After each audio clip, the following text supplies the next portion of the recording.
Freedom Flow Collective, coming to you with a message to the mothers, to the ones who mother, to the ones once mothered, to the ones who wish to mother, and to the ones who are learning to mother themselves.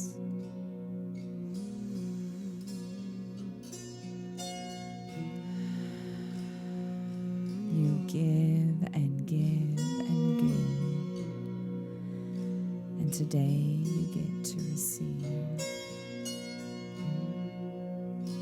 This is a moment for you not to fix, not to change, not to hold anyone else.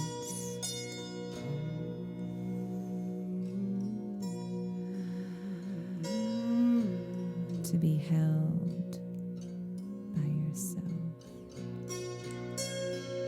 to let yourself be held by your breath,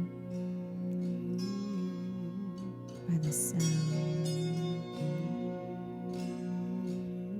by something greater